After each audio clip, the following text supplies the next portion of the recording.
अब एक 18 से 20 साल की लड़की अपने पिता का दोस्त जैसे ही घर आता है तो उससे एक सवाल करती है। वो पूछती है आखिर सुहागरात होती क्या है।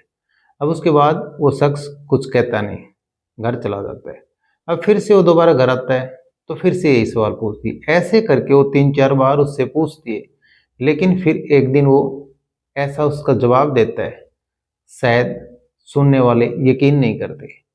जब उस लड़की के साथ कुछ ऐसा करता है, शायद किसी को यकीन ही नहीं होता। तो आज की ये कहानी। तो नमस्कार, आदाब, सत श्री अकाल। मैं रवि शर्मा हाजिर हूँ एक और क्राइम की कहानी को लेकर। लेकिन आज की क्राइम की कहानी उत्तर प्रदेश का एक जिला है मिर्जापुर, और इसी मिर्जापुर का एक थाना लगता है जमालपुर। दरअसल इसी में एक शख्स सुबह 7 बजे के आसपास, अब वो खेत में काम करने के लिए जा रहा था, लेकिन उसकी बेटी जैसे ही कहती है कि खाना खाते हुए चले जाओ, लेकिन वो बोलता है ठीक है, मैं सबसे पहले खेत में एक काम करके आता हूँ, उसके बाद जैसे ही घर आऊंगा तो नाश्ता और खाना बाद में कर लूंगा। अब वो खेत में चला जाता है। लेकिन अब उसका बेटा आता है वीरेंद्र। अब वीरेंद्र आने के बाद, जिसकी उम्र 18 से 19 साल की होती है, उसकी बहन कहती है सुमन, अब वो कहती है पापा को काफी टाइम हो चुका, अब सुबह खेत में गए थे लेकिन अब तक नहीं आए। लेकिन वो कहता है कि ऐसी कोई नई बात नहीं है, हर रोज जाते हैं, कोई नहीं, आ जाएंगे। लेकिन अब जैसे जैसे समय बीत रहा था तो उसी हिसाब से उसको भी लगा कहीं ना कहीं अब बहुत ज़्यादा टाइम हो गया। अब फिर वो खेत में जाता है और इधर उधर ढूंढता है, अब उसको मिलता नहीं। अब उसका पापा जो संतोष कुमार, अब इधर से उधर जो उसके यार दोस्त होते हैं उनके पास जाता है। अब जो उसके पिता का जो दोस्त होता है रविंदर, अब रविंद्र कुमार के पास भी जाता है, वहाँ भी नहीं मिलते। अब जहाँ जहाँ उसकी उठ बैठती वहाँ वहाँ जाता है, अब कहीं नहीं मिलता। अब उसके बाद ये बात गांव में पूरी आग की तरह फैलती है कि आखिर इसके जो पिता हैं वो गए तो गए कहाँ। अब खेत का नाम लेके गए लेकिन अब कहीं नहीं मिल रहे। अब गांव में भी सारा देख लिया। अब पूरा गांव इस लड़के के साथ, वीरेंद्र के साथ खेत में जाते हैं। अब खेत में उधर जंगल में सारे तलाशी करते हैं लेकिन कहीं नहीं मिलता।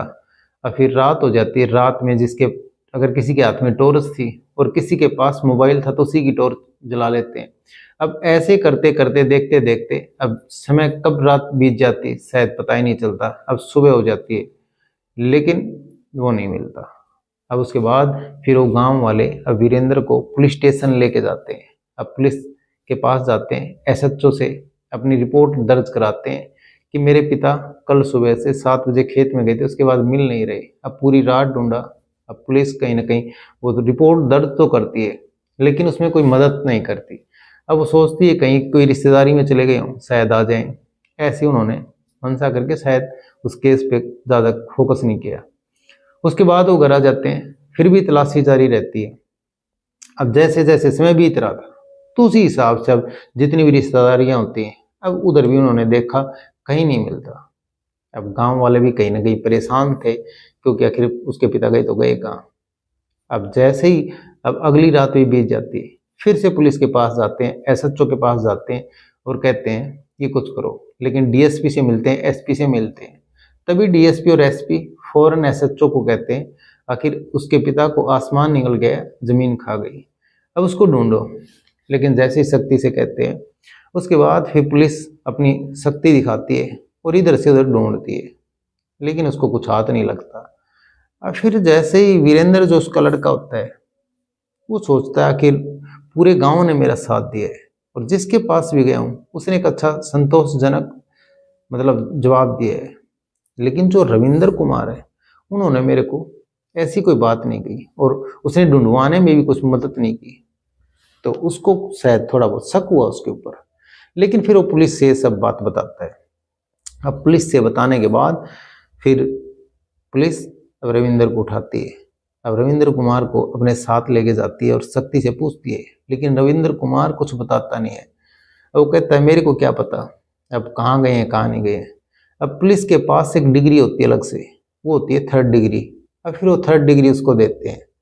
अब 3rd डिग्री देने के बाद वो टूट जाता है। उसके बाद बोलता है संतोष कुमार का मर्डर मैंने किया है। लेकिन अब पुलिस ये पूछती है आखिर तूने क्यों किया है। लेकिन वो कहता है जो उसकी बेटी है सुमन, उसने ही मेरे से कत्ल करवाया है। अब पुलिस ये सब बाद में पूछती है, आगे की जो भी जानकारी है बाद में लेती है, लेकिन पहले उसको बॉडी तक लेके जाती है। लेकिन वो पूछती है आखिर तुमने उस बॉडी का क्या किया। अब वो बताता है जो शौचालय उसके जो टैंक होता है उसमें हमने उसको डाल दिया।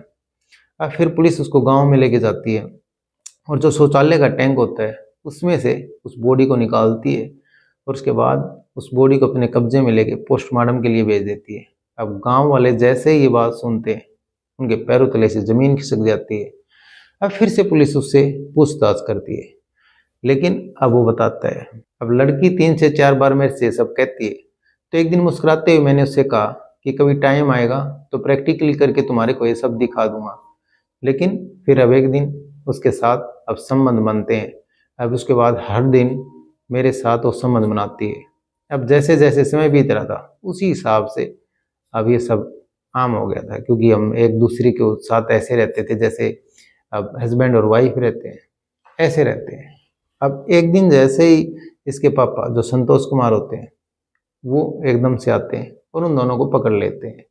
अब जैसे ही पकड़ते हैं उन दोनों को थोड़ा डांट मारते हैं और बोलते हैं तुम मेरे बच्चे के इतने अच्छे दोस्त हो और तुमने ये सब दगा किया, ये सब गलत है। अब लड़की से कहता है समाज हमारे को इस इजाजत नहीं देता इस चीज की, और गांव में हमारी अगर किसी को भी पता चल जाएगा तो कितनी बदनामी होगी। अब वो संतोष कुमार उस बात को वहीं दबाने की कोशिश करता है और उसके बाद जैसे जैसे वो उसको बता रहा था रविंद्र कुमार को, शायद उसकी एक कान में से बात डल रही थी और दूसरे में से निकल रही थी, लेकिन अब उसके बाद समझाने के बाद भी ये सब उनका काम चलता रहता है।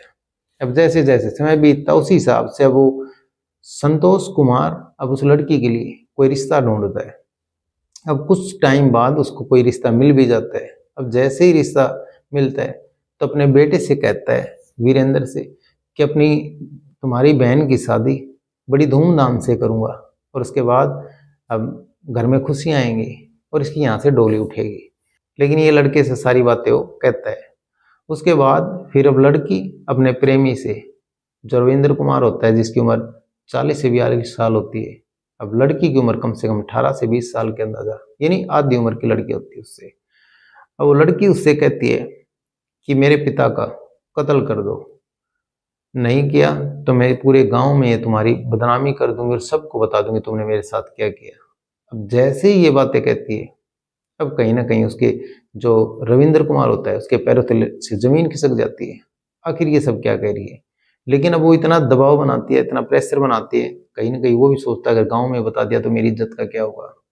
अब उसके बाद फिर उसके एक दिन लोहे की रोड लेके आता है और उसके पापा की सिर पे इतना जोर से वार करता है, उसकी वहीं पे मौत हो जाती है। अब मौत होने के बाद अब वो लड़की, वह रविंद्र कुमार, जो लड़की सुमन और रविंद्र कुमार, ये दोनों होते हैं। अब उसके बाद रविंद्र कुमार अपने बेटे को, जो गौतम होता है, उसको भी बुलाता है और ये तीनों मिलकर उसको लाश को कहीं ना कहीं ठिकाने लगाने की सोचते हैं, लेकिन इनको मौका नहीं मिलता। अब उसके बाद इन्होंने देखा कि ये जो शौचालय है इसका जो टैंक है, अब ढक्कन हटा करके इसी में डाल देते, किसी को क्या पता चलेगा। अब फिर ये वही करते हैं, उसी में डाल देते हैं। अब डालने के बाद बंद कर देते किस्सा। अब उसके बाद लड़की कहती है अपने भाई से कि पापा सुबह गए थे, लेकिन अब कितना टाइम हो गया, अब तक कोई खबर नहीं है, अब तक घर भी नहीं आए और न उन्होंने खाना खाया। अब वो सभी ढोंग करती है, नाटक करती है कत्ल करने के बाद, क्योंकि उन्होंने सारी प्लानिंग रची और रोड उसने, उसके जो प्रेमी होता है रविंद्र कुमार, उसने मारी और शामिल होता है उसका बेटा भी जो गौतम होता है। तो ये सब इन्होंने किया। तो एक बेटी ने किस तरह से अब ये सब किया, जो एक पिता, उसने लाड चाव और प्यार से उस लड़की को पाला और उसके बाद उसका एक अच्छा रिश्ता भी कर दिया। इतनी सब सोचने के बावजूद भी जिस तरह से उसके दोस्त ने और अपनी बेटी ने अब ये अवैध संबंध बनाए और ये सब किया, अब वो समाज के इस डर से कहीं ना कहीं अब बेइज्जती होगी, लड़की की भी, मेरी भी और इसकी भी और हमारी दोस्ती की भी, मजाक उड़ेगा। अब उस हिसाब से उस लड़की का रिश्ता भी तय कर दिया था ताकि समाज में कोई बेइज्जती ना हो। उसके बाद फिर इन्होंने ये सब उसके साथ किया, उसको मार डाला। अब गांव में जैसे ही ये बात सुनते हैं, अब जैसे ही गांव से उनको सबको अरेस्ट करके अब एक एक प्रूफ इकट्ठा करती पुलिस, अब उसी दौरान उनको वहां से लेके जाते हैं। तभी अब पूरा गांव इकट्ठा होता है और उनको घेर लेता है। अब जिसके हाथ में जो पत्थर और जो भी आता है मारने लग जाते हैं। अब बीच बचाव पुलिस करती है। अब पुलिस जैसे ही बीच बचाव करती है तो पुलिस को भी छोटा मोटा लगता है, और उसके बाद उनको भी लगती है। अब ज्यादा हिंसा देख करके अब पुलिस उनके ऊपर कार्रवाई का दबाव बनाती है अब 2 लोगों के खिलाफ उनके खिलाफ भी कार्रवाई करती है जो मारने के लिए आए थे। अब उसी दौरान फिर इनके ऊपर जो कत्ल का मुकदमे में इनकी जेल की सलाखों के पीछे भेज देती है इन सबको।